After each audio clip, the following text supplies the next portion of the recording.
मैं हूं आपका दोस्त विजय विद्रोही और मेरे साथ हैं बीजेपी के में वापसी करने वाले और बीजेपी के बड़े दिग्गज नेता रहे देवी सिंह भाटी। तो भाटी साहब, ये वापसी की जरूरत क्यों महसूस हुई 5 साल बाद? नहीं, जरूरत नहीं। कुछ कारणों से मैंने चला के पार्टी से अलग हुआ था और वो डिफरेंसेस रहे हमारे बीच में। और फिर धीरे धीरे जैसा भी माहौल हुआ, मैसेजेस हुए, तो केंद्रीय नेतृत्व जो हमारा बीजेपी का है, राज्य का है, तो उनसे कोई बातचीत होते होते ये हुआ कि नहीं, आपस में सामंजस्य बैठेगा, हम भी जिम्मेवारी लेते हैं, इस प्रकार की कोई आपको शिकायत नहीं रहेगी। डिफरेंसेस किसके साथ? अर्जुन राम जी मेघवाल के साथ। वो तो शुरू में मैं ये कह के ही मैं पार्टी से अलग हुआ था, और कल उन्होंने बात भी मेरी करवा दी, तो उसमें मुझे लगता है कि आगे सामंजस्य ठीक रहेगा। कुछ दिनों के लिए पार्टी से छुट्टी पर गए हुए थे, वापस पार्टी में शामिल हो गए। तो आपकी पार्टी में वापसी में किन किन नेताओं ने भूमिका अदा की? ना, प्राय सब ने। बीच में थोड़ी अड़चने कोई डालने वाले जरूर थे, ऐसा मैंने सुना। सीधी तो मेरे साथ कहाँ बात होती है, पर उसके बाद में पार्टी का वरिष्ठ जो नेतृत्व है और केंद्रीय नेतृत्व है, तो खबरें जाती है सबके पास। तो उन्होंने ये बताया कि इस प्रकार के ये भी आम लोगों के बीच में संघर्ष करने वाला है। 7 बार के विधायक रहे, लड़का भी इनका MP रहा है। तो सबका ये था कि नहीं, ऐसे व्यक्ति को पार्टी में शामिल रखना चाहिए। तब ये सारी बातचीत शुरू हुई। तो अर्जुन का तीर चला नहीं? ना, चला ना, 5 साल तो चला ही। तीर को कुंद कैसे किया? ना, वो देखिए समय के साथ होता है कि भाई आखिर देख लिया कि ये रास्ता अलग करके आखिर जा कहाँ रहे हैं, रिजल्ट कुछ आने वाला नहीं है, और फिर एक साथ रहते हैं तो मजा आता है। मैं तो संघर्ष करता रहता हूँ, पार्टी में नहीं था तब भी लगातार जनता की समस्याओं को लेके। अच्छा, आपने कहा कि आपकी पार्टी में वापसी में सभी नेताओं ने मदद की, तो इसमें वसुंधरा जी का क्या भूमिका? वसुंधरा जी का तो बहुत बड़ा रोल था। वो उन्होंने ही मुझे कहा, वरना मैंने कभी इच्छा भी जाहिर नहीं की थी कि मैं पार्टी में आऊँ।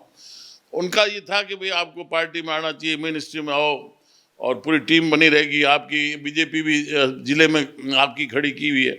तो उस हिसाब से उनका था ये बार बार कहना, और उन्होंने ही बात की। मैंने तो चला कि किसी से बात नहीं की, और तब से धीरे धीरे माहौल बना और आगे शामिल हो गए वापस। अभी आपने बीच में एक बयान भी दिया था कि मुख्यमंत्री का चेहरा घोषित करना चाहिए, क्या अभी आप उस बयान पर हाँ, ये मैंने कहा था कि भाई अगर वसुंधरा जी का चेहरा सामने नहीं रहता है तो मैं पार्टी में शामिल नहीं होऊंगा, और इसके लिए मैं निकला भी था पूरे पश्चिमी राजस्थान में।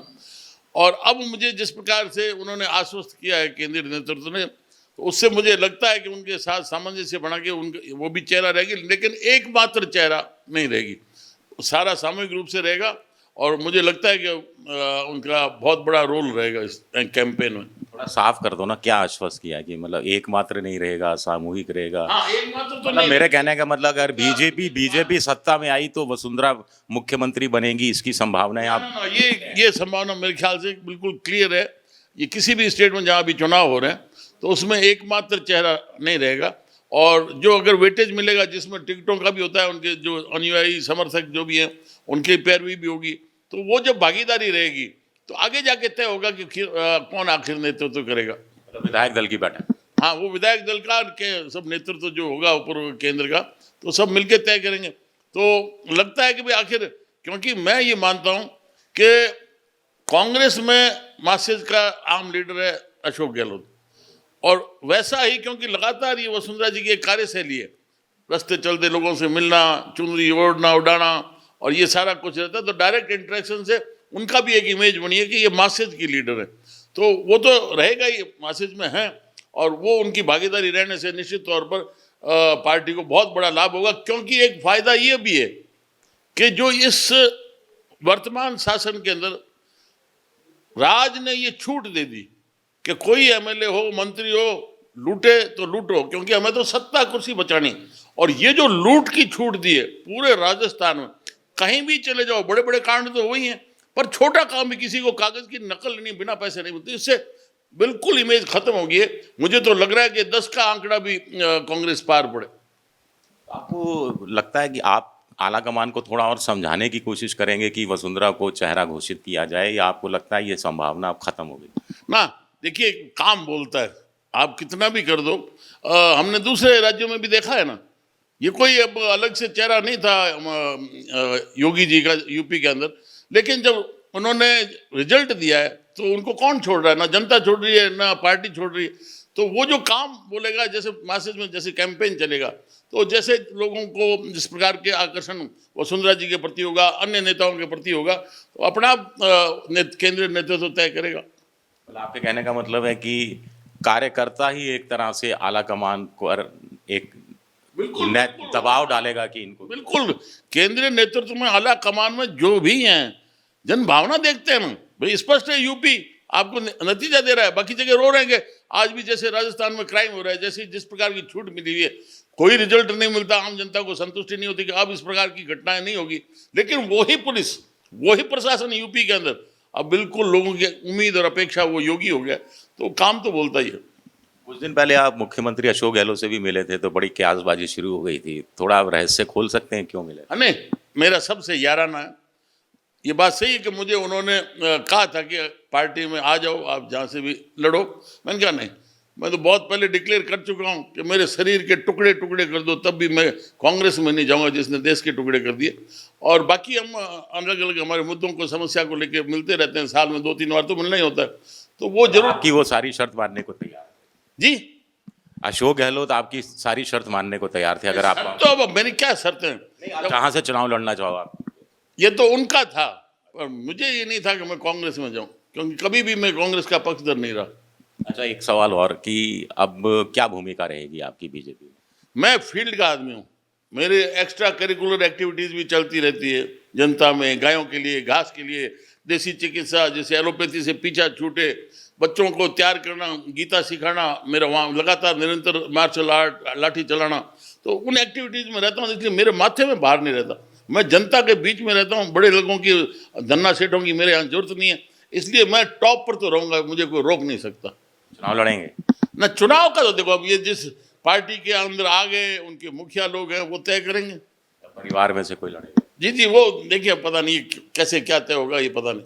मैं रहूँगा पब्लिक लाइफ में, एक्टिव रहूँगा। एक आपने मुहिम बहुत पहले शुरू की थी सामाजिक न्याय मंच की।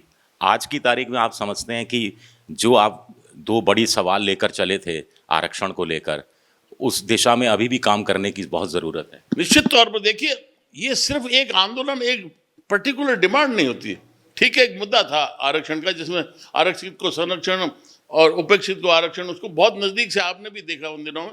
तो उसके अंदर एक जागृति आती है, जब आप घर से बाहर निकलेंगे, युवा आगे सड़क पर आएंगे, तो वो दुनिया को देखता है, समझता है, उसका एक्टिवनेस, बहुत ऐसी नई लीडरशिप की पौध तैयार हुई। हालांकि उसका नतीजा है कि 10% आरक्षण सवर्णों को मिल गया, लेकिन जो एक लीडरशिप तैयार हो रही थी, जो प्रश्न करना जिसने शुरू किया था, तो वो एक बहुत बड़ा परिणाम निकलता। हालांकि हमारे साथ धोखाधड़ी हुई बीच में, उसको खत्म कर दिया, वरना आप देखते कि पूरे भारत में एक चेंज आता नेतृत्व का और इस राजनीतिक दिशा का।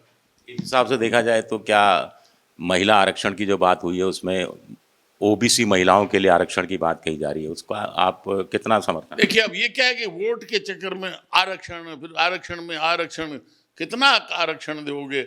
अब महिलाओं का एक अलग मेरा सोच है कि सब कुछ आप अगर महिलाओं को इस प्रकार से आगे रखेंगे, तो जो हमारे भारतीय परंपरा में घर की मालकिन जो होती है, वो हमारे एक वो देवी के रूप में पत्नी, महिला, माँ, जो भी, अब उसका रोल आप एकदम घर से अलग कर दोगे, तो हमारा जो भारतीय परंपरा है वो धीरे धीरे वो दिशा भटक जाएगी। इसलिए जहाँ जरूरत है उतना ही रखो। अब फिर ये आरक्षण, फिर ओबीसी में फिर क्या पुरुषों को और करो, फिर अलग अलग फिर मांगे, ये सब भटकाव है सब। लोकसभा चुनाव लड़ेंगे ना? लोकसभा का नहीं, मैं निचले स्तर पर ही, मेरे लोगों के बीच में। बीजेपी को कितनी सीटें मिल जाएंगी? मैं कह रहा हूं कि आप देखिएगा कि ये कांग्रेस मुश्किल से 10 का आंकड़ा पार कर ले, कोई दूसरी छोटी मोटी पार्टी को ले ले, उसमें भी मुझे ज़्यादा इतना नहीं लगता, लेकिन ये एकदम स्वीप करेगी बीजेपी। लोकसभा में तो है ही। देखिए, आपको कुछ चेहरा दिखा दो कि नरेंद्र मोदी के राम मेघवाल बीकानेर से लोकसभा का चुनाव फिर लड़े, मान लीजिए, तो आप मदद करेंगे?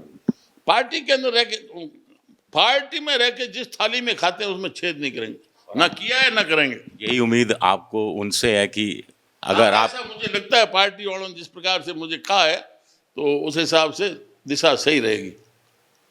जी। आपके हिसाब से नंबर 1 की मुख्यमंत्री कौन हो सकता है बीजेपी में? ना ये अब क्या है कि ये एक हम क्या हस्तिनापुर के आस्था से बंधे हुए हैं, जो उसमें फिर कहीं ऐसा अनुशासनहीनता या खोट निकालना। देवी सिंह भाटी से बात कर रहा हूँ, जो बिल्कुल दिल से काम लेते हैं, दिमाग से नहीं। नहीं, वो तो मैंने बहुत पहले कहा था कि भाई मासेज की लीडर वसुंधरा राजे, और उसके बाद में पार्टी जो तय कर दे, क्योंकि उन्होंने सोचा है कि एक का नाम रखने से दूसरे फिर एक दूसरे के काट में लग जाते हैं, नुकसान पहुंचाते हैं पार्टी को, इसलिए कहीं भी चेहरा नहीं बना रहे। और इसमें भी मुझे लगता है कि आखिर फैसला सही करेंगे। शुक्रिया। ये थे देवी सिंह भाटी, जिनकी बीजेपी में वापसी हुई है, और मोटे तौर पर इनका कहना है कि वसुंधरा राजे मासेस की लीडर है, और मास जो है, ये जो मैंडेट जब मिलेगा बीजेपी को, तो ये मास ही काम आएगा कि वसुंधरा तीसरी बार मुख्यमंत्री बन पाएंगी या नहीं बन पाएंगी।